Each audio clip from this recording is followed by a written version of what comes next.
ತುಂಬಾ ಬೈಬೇಕಂತ ನಿನ್ನ. ಇವತ್ತು ನನ್ನ ಒಂದು ಅಕ್ಕಿ ರಿಟರ್ನ್ ಆಗಿದೆ. ಪ್ರವೀಣ್ ಅವ್ರಿಗೆ ನಾನು ಟೀ ಅಂಗಡಿ ಹತ್ರ ಬರಲ್ಲ ಅಂತಂದಿದೆ, ಬಂದ್ಬಿಟ್ಟಿದ್ದೀನಿ.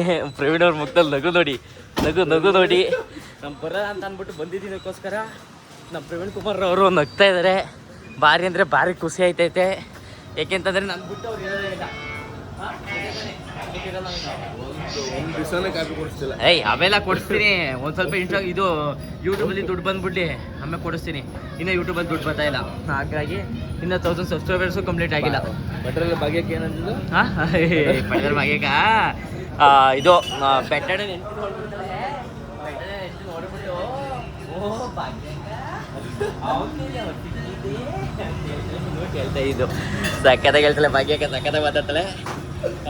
ಪ್ರವೀಣ್ ಕುಮಾರ್ ಅವರು ಬೇಗ ಒಂದು ಸ್ವಲ್ಪ ಹೇಳಿ, ಒಂದು ಸ್ವಲ್ಪ 1000 ಸಬ್ಸ್ಕ್ರೈಬರ್ಸ್ನ ಕಂಪ್ಲೀಟ್ ಮಾಡೋಕೆ ಹೇಳಿ. ಹಂಗೆ ದಯವಿಟ್ಟು ಯಾವಾಗಲೂ ಆ ವೀಡಿಯೋಸ್ಗಳನ್ನ ನೋಡ್ತಾರೆ ಕೇಳಿ. ಹಾಂ ನೋಡ್ತಾ ಸಬ್ಸ್ಕ್ರೈಬ್ ಮಾಡಿ. ಇಷ್ಟ ಆದ್ರೆ ಮಾತ್ರ, ಇಷ್ಟ ಆಗ್ಲಿಲ್ಲ ಬೇಡ. ಬೇಡ ಬೆಳೆಸಿ ಅಷ್ಟೇ. ನೀವು ಬೆಳೀರಿ. ಆಮೇಲೆ ನಿಮ್ಮ ಲೈಫಲ್ಲಿ ನೀವು ಏನು ಅನ್ಕೊಂಡಿದ್ರೆ ಅದೆಲ್ಲ ಅಚೀವ್ ಮಾಡಿ. ಕಾಪಿ ಪೇಸ್ಟ್ ಎಲ್ಲ ಮಾಡಕ್ ಹೋಗ್ಬಿಡಿ. ಆಮೇಲೆ ನಿಮ್ಗೆಲ್ಲ ಏನು ಸಿಗಲ್ಲ. ಒಟ್ಟಲ್ಲಿ ವಿಡಿಯೋ ಮಾಡಿದವ್ರು ಸಿಗ್ತದೆ. ನಿಮ್ಗೆ ಏನಾದ್ರು ಸಿಗ್ಬೇಕಂದ್ರೆ ವಿಡಿಯೋ ಮಾಡಾಕಿ. ಇಲ್ಲಾಂದ್ರೆ ಆ ವಿಡಿಯೋ ಮಾಡಿರ್ತಾರಲ್ಲ, ಈಗ ನಾನು ಮಾಡಿದ್ದೀನಿ ಅಂದ್ರೆ ಅದೇ ವಿಡಿಯೋ ಹೋಗಿ ಉಗಿರಿ. ಹಾಗೆ ಅದೇ ವಿಡಿಯೋನ ಡೌನ್ಲೋಡ್ ಮಾಡಿಬಿಟ್ಟು ನಿಮ್ದು ಕೈ ಕಡೆ ಅವಾಗ ಆಯ್ತಾರೆ. ಇಷ್ಟು ಹೇಳ್ತಾ ಬಂದು ಮುಂದುವರ್ಸಬೇಕಿಲ್ಲ. ಇಷ್ಟಪಟ್ಟಿರೋ ಬೈಕ್ ತಗೊಂಡು ಹಿಂಗ್ ರೋಡ್ ಮೇಲೆ ಒಯ್ತಾ ಇದ್ರೆ ಅದೇನೋ ಆನಂದ, ಅದೇನೋ ಖುಷಿ. ನಿಮ್ಮ ಇಷ್ಟಪಟ್ಟಿದ ಬೈಕು ಯಾವುದು ಅಂತ ಒಂದು ಕಮೆಂಟ್ ಹಾಕ್ಬಿಡಿ. ಆದಷ್ಟು ಬೇಗ ಆ ಬೈಕನ್ನ ನೀವು ತಗೊಳ್ಳಂಗೆ ಆ ದೇವರು ಎಲ್ಲ ಶಕ್ತಿನೂ ನಿಮಗೆ ಕೊಡಲಿ ಅಂತ ನಾನು ಬೇಡ್ಕೊತೀನಿ. ನಿಮ್ಮೆಲ್ಲರಿಗೂ ಒಳ್ಳೇದಾಗಲಿ, ನಿಮ್ಮ ತಂದೆ ತಾಯಿಗೆ ಒಳ್ಳೇದಾಗಲಿ, ನಮಗೂ ಒಳ್ಳೇದಾಗಲಿ, ಎಲ್ಲರಿಗೂ ಒಳ್ಳೇದಾಗಲಿ. ಕೆಟ್ಟವ್ರಿಗೆ ಕೆಟ್ಟದೇ ಆಗಲಿ ಕಣಪ್ಪ. ಕೆಟ್ಟವ್ರಿಗೂ ಒಳ್ಳೇದಾಗ್ಬಿಟ್ರೆ ಆಮೇಲೆ ಇನ್ನೂ ಜಾಸ್ತಿ ಕೆಟ್ಟದ್ದು ಮಾಡಿಬಿಡ್ತಾರೆ. ನಾನು ಹೇಳಿದ್ರಲ್ಲಿ ಸತ್ಯ ಇದೆ ಅಂತ ನಿಮಗೂ ಅನ್ನಿಸ್ತದೆ. ಇದು ಯಾವ ಒಂದು ಜಂಕ್ಷನ್ ಅಂತ ಹೇಳ್ಬಿಟ್ರೆ ನಿಮಗೆ ₹1 ಚಾಕ್ಲೇಟ್ ಕೊಡಿಸ್ತೀನಿ. ನೋಡಿ ಪ್ರೀತಿ ವೀಕ್ಷಕ ಮಹಾಪ್ರಭುಗಳೇ, ಸಂಜೆ ಆಗಿದೆ, ಕತ್ತಲು ಆವರಿಸ್ತಾ ಇದೆ, ಮೋಡ ಕವಿದಿದೆ, ಮಳೆ ಜಿಟಿ ಜಿಟಿ ಹನಿತಾ ಇದೆ. ನಾನು ಹೀಗೆ ಓಡಾಡ್ತಾ ಇದ್ದೀನಿ. ಒತ್ತಾರೆ ಕೆಲಸಕ್ಕೆ ಬಂದೆ, ಕೆಲಸ ಮಾಡಿದೆ. ಆದರೆ ಇವತ್ತು ಆಗಬೇಕಾಗಿದ್ದ ಕೆಲಸ ಆಯ್ತಾ ಇಲ್ಲ.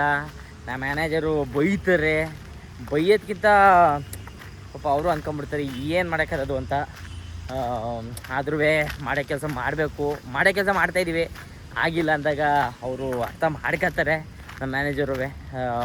ನಾವು ಪಡೆದ ಮ್ಯಾನೇಜರ್ಗಳು ಎಲ್ಲೋ 1-2 ಬಿಟ್ಟರೆ ಎಲ್ಲರೂ ಅರ್ಥ ಮಾಡ್ಕೊಳ್ಳೋಂಥವ್ರು ಅವರೇ.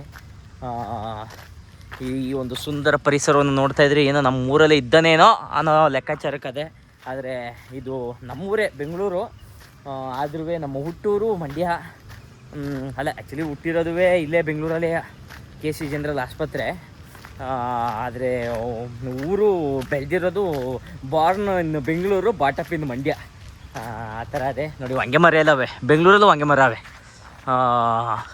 ಅಲ್ಲಿ ನೋಡಿ ಟವರು, ಅದು ವಾರ್ಡ್ ಏನು ಅಂತ ಹೇಳ್ಬಿಡಿ ನೋಡೋಣ. ನೀವು ಏನಂತ ಹೇಳ್ಬಿಟ್ರೆ ₹5 ಚಾಕ್ಲೇಟ್ ಕೊಡಿಸ್ತೀನಿ ನಿಮಗೆ. ನೀವು ಹೇಳ್ಬೇಕು. ನನಗಂತೂ ಭಾರಿ ಅಂದರೆ ಭಾರಿ ಬೇಜಾರಾಯ್ತದೆ. ಇವತ್ತು ಆಗಬೇಕಾಗಿತ್ತು ಕೆಲಸ ಆಗಿಲ್ವಲ್ಲ ಅಂತ. ಆದರೆ ಏನು ಮಾಡೋಕ್ಕದು, ಒಂದೊಂದು ಟೈಮು ಕೈ ಹಿಡಿಯಲ್ಲ, ಕೈ ಎತ್ತಲ್ಲ, ಏನು ಮಾಡೋಕ್ಕಾಗಲ್ಲ ಅವಾಗ. ಗುರುವಾರ ಸಂಜೆನ ಹೊರಟಿದ್ದೆ. ಇವತ್ತು ಗುರುವಾರ ಅಲ್ಲ, ಭಾನುವಾರ ಸಂಜೆನ ಹೊರಟಿದ್ದೆ ಅಲೆಯೋಕೆ. ಎದುರಾಯ್ತು ಚೂಡಿದಾರ ದೊಡ್ಡ ಮರಿ ಜಿಂಕೆ. ಬಿದ್ದೆ ಬಾತ್ರೂಮಲ್ಲಿ ಬಿದ್ದು ಸೊಂಟಾಗಿಂತ ಎಲ್ಲ ಮುರ್ಕೊಂಬಿಟ್ಟ. ಯಾರು ಗಾಳಿಲಿ ಹೊತ್ತಾನಿಟ್ಟು ನೀರಿನಲ್ಲಿ ಹೆಜ್ಜೆ ಇಟ್ಟು ಮುಲ್ಲೆ ಇದ್ದಂಗಿದ್ದು ಹೋದವಳು ಯಾರು? ಅವಳು ಯಾರೋ ಹುಡುಗಿ, ನನ್ನನ್ನೇ ಹುಡುಗಿ ಪ್ರೀತಿಸುತ್ತೀನಿ ಅಂತ ಹಾಡುತ್ತಾಳೆ. ಹತ್ತಿರ ಬರದೆ ದೂರನೂ ಇರದೆ ಗುಂಡಿಗೆ ಚುಚ್ಚಿ ನನ್ನ ಕಾಡುತ್ತಾಳೆ. ಯಾರಿಗೆ ಬೇಕು ಈ ಲೋಕ, ಮೋಸಕ್ಕೆ ಕೈಯನ್ನು ಹಿಡಿಬೇಕಾ? ಪ್ರೀತಿಯೇ ಹೋದರೂ ಬದುಕಬೇಕಾ? ಮೋಸ ಮಾಡಲೆಂದೆ ನೀನು ಬಂದೆಯಾ? ಪ್ರೀತಿ ಹೆಸರ ಹೇಳಿ ಎದರು ನಿಂತೆಯ, ನಕ್ಕ ಹಾಗೆ ನಟನೆ ಮಾಡಿ ಕಾದೆಯ, ನಗುವ ಸದ್ದಿನಲ್ಲಿ ಹೃದಯ ಹೊಡೆದೆಯ, ನಂಬೋದೇ ಪ್ರೀತಿ ಎಂಬ ಲೆಕ್ಕನೇ ತಪ್ಪು ಎಂಬ, ನಂಬೋದೇ ಪ್ರೀತಿ ಎಂಬ ಲೆಕ್ಕನೇ ತಪ್ಪು ಎಂಬ ಪಾಠನ ಹೇಳ ಬಂದೆಯ. ಹೊಯ್ ಹೋದರೆ ಹೋಗ್ಲೇ ನೀ ದೂರ, ನನ್ನಿಂದ ದೂರನೇ ದೂರ, ಓಪನ್ ಏರೋ ಬಿಡ್ಕೊಂಡು ಕೂದಲು ಹಾರಾಡಿಸ್ಕೊಂಡು ಏರಿಯಾದಲ್ಲಿ ಓಡಾಡಬೇಡವೇ, ಜೀವ ಜಲ್ಲಂತದೆ, ಇದು ದಡ್ಡಂತದೆ. ಆಮೇಲೆ ಇನ್ನೊಂದಪ್ಪ ಯಾವುದೋ ಚಿಕನ್ ಅವರು ಆಡ್ತಾರಲ್ಲ, ಯಾವುದದು ಕೈ ನೋವು ಬಂದ್ಬಿಟ್ಟು ವಾ, ಯಾವುದದು ಇದು ತುಂಬ ಬೈಬೇಕಂತ ನಿನ್ನ ರಿಸೆಪ್ಷನ್ನಿಗೆ ಬಂದಿರುವೆ, ಆಗುತ್ತೋ ಇಲ್ವೋ ಗೊತ್ತಿಲ್ಲ, ತುಂಬ ಕಮ್ಮಿ ಕುಡಿದಿರುವೆ, ನಿಜವಾದ ಪ್ರೀತಿ ಅಂದರೆ ಬೈಕೊಂಡಿರೋದ ಇಲ್ಲ ಹೊಸ ಹುಡುಗಿ ಸಿಗ ಗಂಟ ಬಿಡ್ಕೊಂಡಿರೋದ. ಕೆಲಸ ಮುಗಿಸ್ಕೊಂಡು ಗತ್ತಲ್ಲಿ ಮನೆಗೆ ಹೋಯ್ತಾ ಇದೀನಿ. ಅದೇನು ಗತ್ತೋ ಏನೋ ಗೊತ್ತಾಯ್ತಾ ಇಲ್ಲ. ಯಾವಾಗಲೂ ಇದ್ದಿದ್ದೆ ಕೆಲಸ ಎಲ್ಲಿ ಮುಗ್ದದು ಮುಗಿಯಲ್ಲ. ಇವತ್ತು ಮುಗಿಬೋದು ಅಷ್ಟೇ, ತಿರ್ಗಿ ನಾಳೆಗೆ ಶುರು ಆಯ್ತದೆ. ನಾಳೆಗೂ ಇದೇ ಆಫೀಸಿಗೆ ಬರಬೇಕು, ಇದೇ ಮುಖವ ಈ ಕನ್ನಡಿಲಿ ನೋಡಬೇಕು. ಆಮೇಲೆ ನೀವು ಪಾಪ ನಾನು ಹಾಕೋ ವಿಡಿಯೋ ಎಲ್ಲ ನೋಡಬೇಕು. ದಯವಿಟ್ಟು ನೋಡಿ, ಇಷ್ಟ ಆದರೆ ನೋಡಿ, ಇಷ್ಟ ಆಗಲಿ ಅಂತಂದರೆ ನೋಡಕ್ಕೆ ಹೋಗ್ಬೇಡಿ ದಯವಿಟ್ಟು. ಇವಾಗ ನಮ್ಮ ಹಳ್ಳಿ ಅಕ್ಕಿ ಕೆಲಸಕ್ಕೆ ಬಂದೆ. ಇವಾಗ ಒಂದೆರಡು ಆರ್ಡ್ರ್ ಇದ್ದು, ಈಗ ಸುಂಕುತ್ಕಟ್ಟೆಗೆ ಬಂದಿದ್ದೀನಿ ಕೊಡೋದಕ್ಕೆ. ಗ್ರಾಹಕರು ಬರ್ತಾಯಿದ್ದಾರೆ. ನಾವೊಂದು ಬಿಸ್ನೆಸ್ನ ಶುರು ಮಾಡಿದ್ದೀವಿ ಅಂತಂದರೆ ಅದು ಒಳ್ಳೆ ಗ್ರೋತ್ ಆಗಬೇಕು ಅಂತಂದರೆ ನಾವು ಫಸ್ಟ್ ಇನಿಷಿಯಲಿ ಏನು ಕೊಡ್ತೀವೋ ಗ್ರಾಹಕರು ಅವ್ರನ್ನ ಕರೆಕ್ಟಾಗಿ ನೋಡ್ಕೋಬೇಕು. ಇಲ್ಲ ಅಂತಂದರೆ ಭಾರಿ ಕಷ್ಟ ಆಗೋಯ್ತದೆ. ಜೊತೆಗೆ ನಾವು ಕೊಡುವಂಥ ಕ್ವಾಲಿಟಿ ಚೆನ್ನಾಗಿರಬೇಕು ಅಷ್ಟೇ. ನಾವೊಂದು ಬಿಸ್ನೆಸ್ನ ಶುರು ಮಾಡಿದ್ದೀವಿ ಅಂತಂದರೆ, ಮಾಡ್ತಾಯಿದ್ದೀವಿ ಅಂತಂದರೆ ಯಾವಾಗಲೂ ಪ್ರಾಫಿಟೇ ಬರ್ತದೆ ಅಂತ ಒಂದು ಭ್ರಮೇಲಿ ಬದುಕಬಾರ್ದು. ಲಾಸ್ ಆದಾಗ ತಡ್ಕೋಬೇಕು. ಜೊತೆಗೆ ನಾವು ಮಾಡ್ತಕ್ಕಂಥ ಪದಾರ್ಥಗಳು ಎಲ್ಲನೂ ಜನ ಅಕ್ಸೆಪ್ಟ್ ಮಾಡ್ತಾರೆ ಅಂತ ತಿಳ್ಕೊಳಕ್ಕೆ ಹೋಗಬಾರ್ದು. ನೋಡಿ, ಇವತ್ತು ನನ್ನ ಒಂದು ಅಕ್ಕಿ ರಿಟರ್ನ್ ಆಗಿದೆ. ಕಾರಣ ಅನ್ನ ಚೆನ್ನಾಗಾಗಿಲ್ಲ ಅಂತ. ಆದರೆ ನನ್ನ ಉದ್ದೇಶ ಬಂದು ಜನಗಳಿಗೆ ಅನ್ನ ಚೆನ್ನಾಗಿ ಮಾಡಲಿ ಅಂತ ನಾನು ಅಕ್ಕಿ ಕೊಡ್ತಾ ಇಲ್ಲ.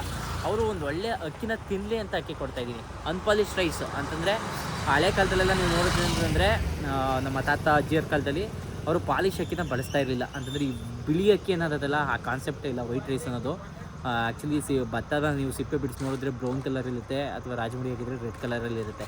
ಇವಾಗ ಜನಗಳಿಗೆ ಕ್ಲೀನ್ನೆಸ್ ಬೇಕು, ನಮಗೆ ನೋಡೋಕ್ಕೆ ನೀಟಾಗಿರಬೇಕು ಅಂತೇಳಿ ವೈಟ್ ರೈಸ್ ಕಾನ್ಸೆಪ್ಟು. ಅದನ್ನು ಪಾಲಿಶ್ ಕೊಟ್ಟು ಆ ಥರ ವೈಟ್ ಆಗ್ತಿರುತ್ತೆ.